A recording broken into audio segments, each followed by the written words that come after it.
കിരീട നേട്ടത്തിന് ശേഷം കോഹ്ലിയുടെ പ്രതികരണവും ശ്രദ്ധേയമായി. തന്റെ യൗവനം മുതൽ RCB ടീമിന്റെ ഭാഗമാണ്. നല്ല സമയവും പരിചയസമ്പത്തും ടീമിനായി നൽകി. ബംഗളൂരുവിനൊപ്പമുള്ള യാത്ര തുടരുമെന്നും താരം. കിരീട നേട്ടം താൻ ആഗ്രഹിച്ചതുപോലെ ആരാധകരും ആഗ്രഹിച്ചിരുന്നു. അവർക്കായി കിരീടം സമർപ്പിക്കുന്നുവെന്നും ആരാധകരുടെ സ്വന്തം ചീക്കു.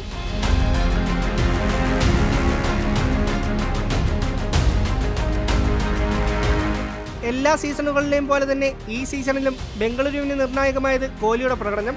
സീസണിൽ താരം അടിച്ചെടുത്തത് 657 റൺസ്. 35 പന്തിൽ 43 റൺസ് എടുത്ത Kohli ഫൈനലിലും RCBക്ക് കരുത്തായി.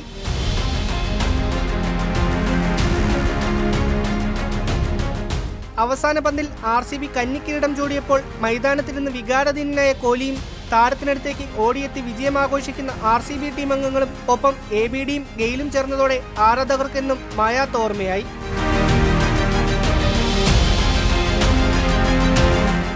Sports desk, news Malayalam.